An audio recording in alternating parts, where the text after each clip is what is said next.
Келесі 6-35 есептің біріншісін шығарайық. А бөлшектің бөлімінде x азайтылған 1 қосылған b бөлшектің бөлімінде 1 минус x. Бөлшектің бөлімін бірдейге келтіру үшін бөлшектің алдына минусты шығарып жіберемін. Сонда бөлшектің бөлімінде x минус 1 болады. Азайтылған x минус 1 бұға тең. Енді бөлшектің бөлімі бірдей x минус 1 деп жазамыз да a минус v деп жазады екенбіз. Бұл бізде біріншісі. Енді екіншісін шығарайық. 2x бөлшектің бөлімінде a минус v. Азайтылған x v минус a. Бөлшектің бөлімі бірдей қылу үшін минус таңбасын бөлшектің алымына шығарып жібереміз. Бөлшектің алдына шығарып жібереміз. Сонда a минус v плюс болып кетеді ол кезде. X a минус v. Енді a минус v-ның өзін жазамыз да 2x қосылған x болады. Ол дегенім 3x-қа тең. Бөлшектің бөлімінде a минус v екен. Келесісін шығарайық. Келесі бізде үшіншісі. X бөлшектің бөлімінде 2m азайтылған n қосылған y бөлшектің бөлімінде n минус 2m.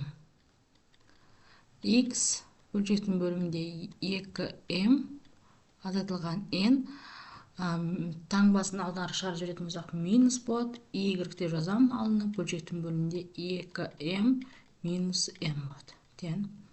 Сонда x минус y бөлшектің бөлімінде 2m азайтылған n болады екен.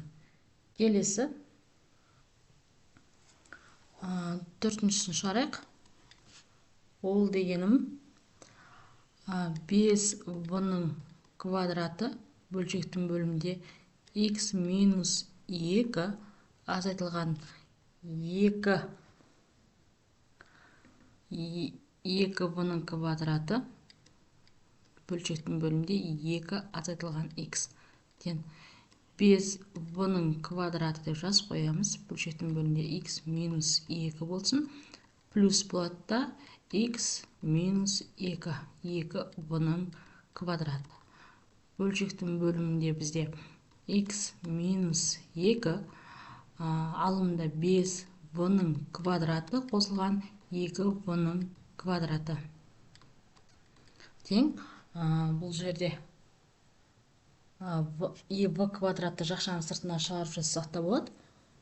Сонда x минус 2 қосып жіберсек те болады екен ғой. 7v-ның квадраты болады екен. Келесі 6-36 есептің біріншісін шығарайық. A бөлшектің бөлімінде x квадрат азайтылған 1 минус v бөлшектің бөлімінде 1 минус x квадрат. Бөлшектің бөлімін бірдей қылу үшін таңбаны бөлшектің алдына шығарып жібереміз. Сонда a бөлшектің бөлімінде x квадрат минус 1 бізде 2 минусымыз плюс болып кетеді де x квадрат минус 1 болады. Алымда v. Енді x квадрат минус 1 a қосылған v болады екен.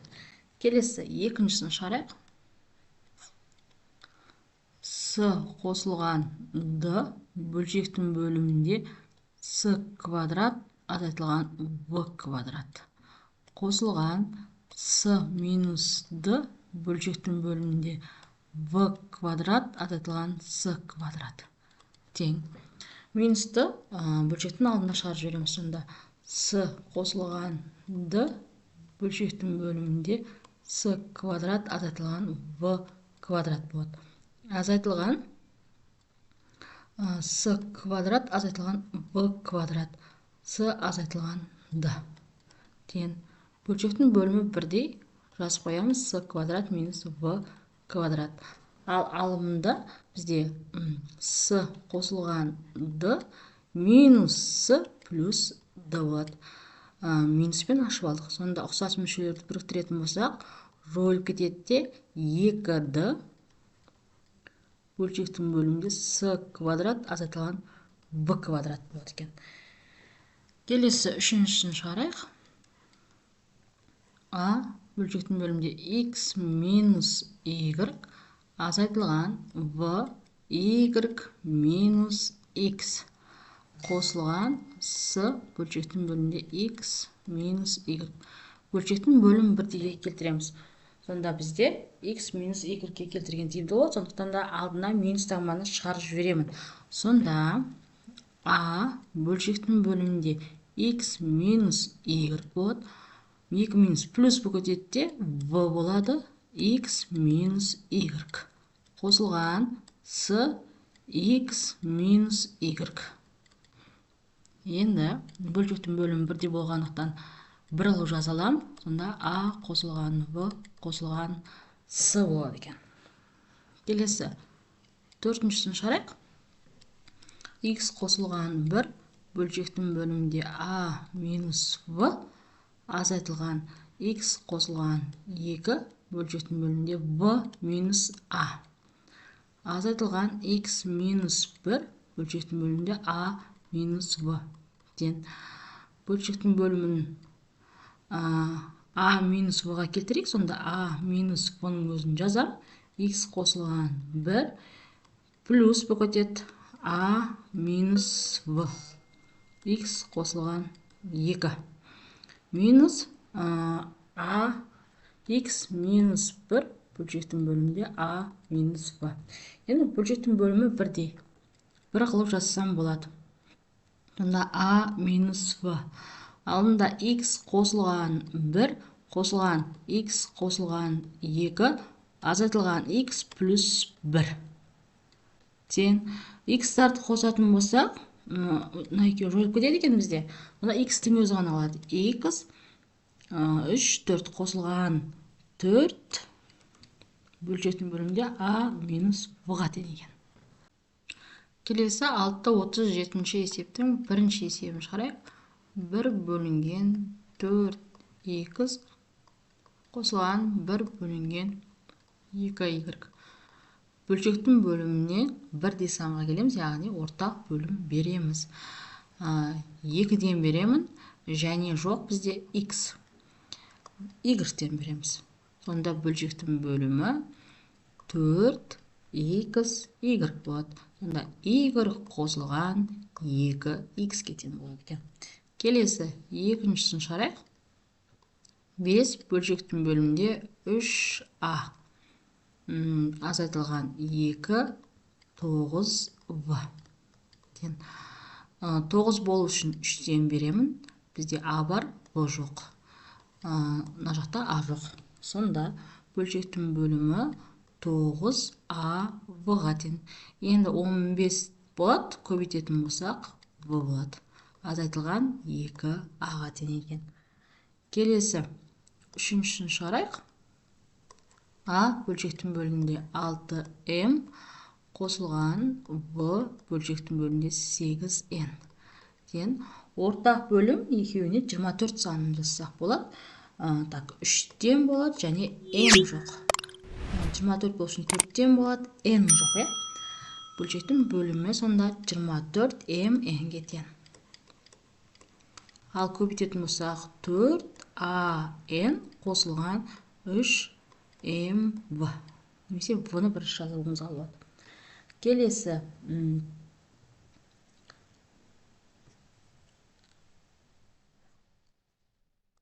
төртіншісін шығарайық.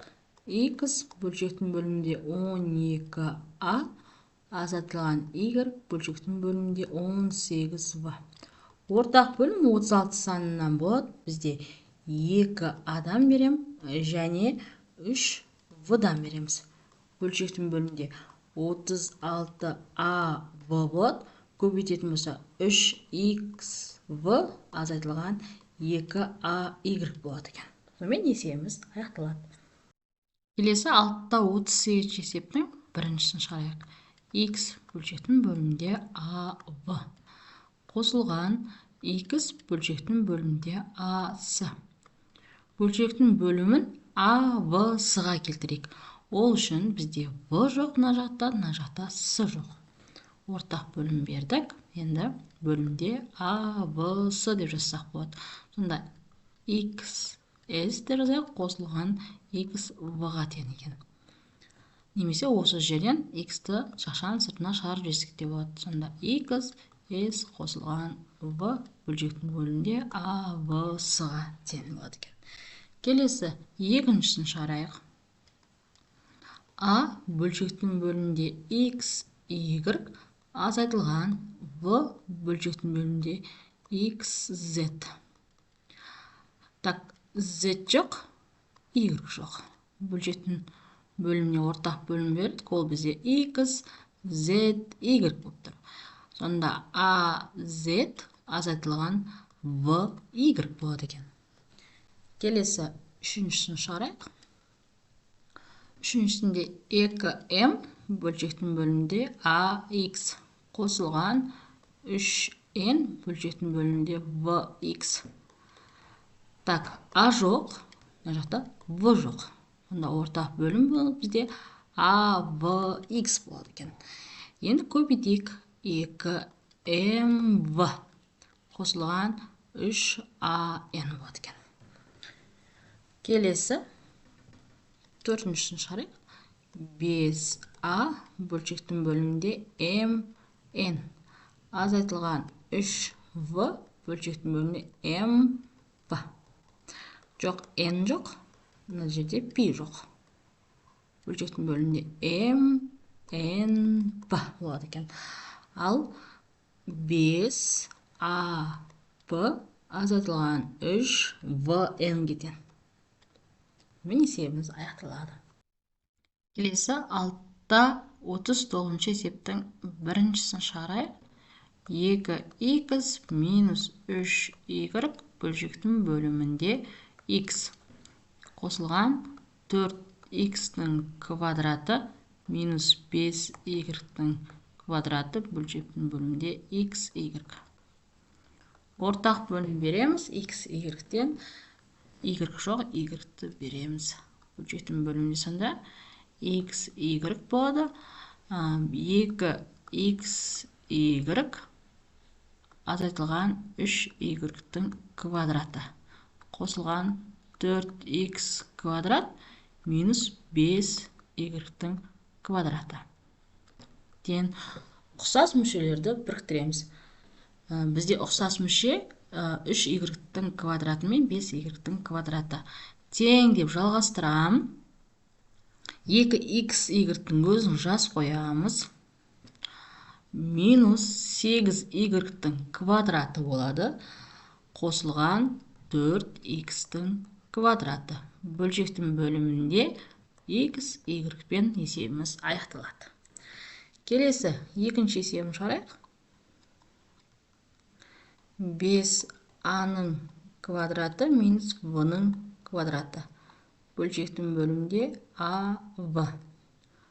Азайтылған 3a минус 2v бөлшектің бөлімінде v. Бөлшек сызығын сыра бөлшектің бөлімінде AV болады. 5a-ның квадраты азайтылған v квадрат минус 3a плюс 2AV болады екен. Бұл жерде қарасақ, бізде біріктірейік десек, біріктіретін мүшелер жоқ. Біреу a-ның квадраты, біреусі 3a. Ал v-ның квадраты мен v-ның өзі ғана, сондықтан да бірікпейді, дәл осылай қалады. Не десек, мына жерде a-ның квадраты болған кезде ғана бірігетін еді. Кітапта ондай нәрсе жоқ сияқты. Келесі үшіншісіне шығарайық. 2v-ның квадраты қосылған 3ax бөлшектің бөлімінде vx азайтылған av қосылған 5v-ның vx ax. Ортақ бөлім avx болады бізде. v жоқ, мына жақта a жоқ екен. Ортақ бөлім бердік. Енді бөлшектің бөлімін жазамыз. Сонда avx болады. 2av-ның квадраты қосылған 3a квадрат x минус av-ның квадраты болады. Минус болады 5v квадрат x болады екен. Енді осы жерде ұқсас мүшелерін біріктіреміз.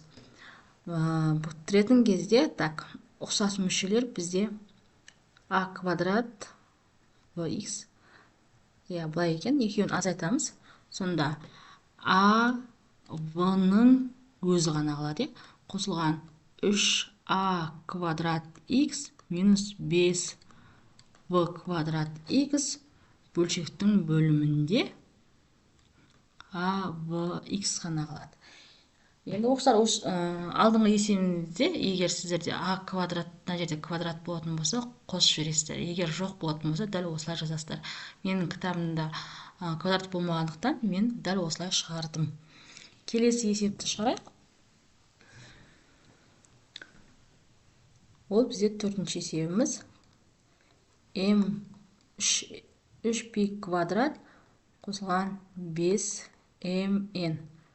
Бөлшектің бөлімінде mp қосылған p-дің квадраты азайтылған 3mp бөлшектің бөлімінде np. Ортақ бөлім mnp болады. n-нен береміз, m-нен береміз. Бөлшектің бөлім жазға mnp. Көбейтейік. Сонда 3 p квадрат n болады, қосылған 5mn-ның квадраты болады, қосылған mn-ның квадраты минус 3m-ның квадраты p болады. Енді ұқсас мүшелерді біріктірейік. Мына екеуі ұқсас болады.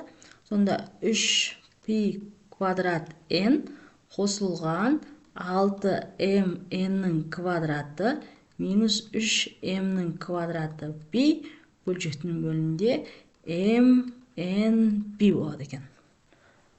Келесі алтта 40-шы есептің біріншісін шығарайық. 2a бөлшектің бөлімінде x-тің квадраты азайтылған 3 бөлшектің бөлімінде x. Ортақ бөлім x-тен береміз, бөлшектің бөлімінде x-тің квадраты. 2a азайтылған 3x болады екен.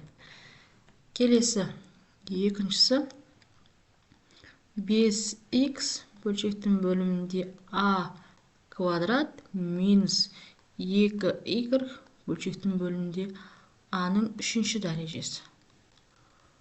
a-дан береміз, a-ның үшінші дәрежесі бізде ортақ бөлігім болады.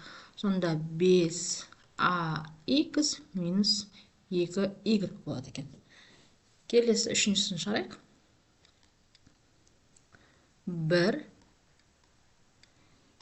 m-ның төртінші дәрежесі, n-ның үшінші дәрежесі. Қосылған 2 m-ның үшінші дәрежесі, n-ның төртінші дәрежесі. n жоқ, жақта m жоқ болады. Сонда ортақ бөлім m-ның төртінші дәрежесі, n-ның төртінші дәрежесі болады. Сонда n қосылған 2m болады. Келесі төртіншісін шығарайық. 3 бөлшектің бөлімінде x-тің үшінші дәрежесі, y-тің үшінші дәрежесі минус 4 бөлшектің бөлімінде x-тің төртінші дәрежесі, y-тің екінші дәрежесі. Ортақ бөлім береміз. X-тан берейік. Жақта y жоқ екен. Бөлшектің бөлімінде сонда x-тің төртінші дәрежесі, y-тің үшінші дәрежесі болады. Y-тің үшінші дәрежесі. Ал алымда 3x минус 4y болады екен.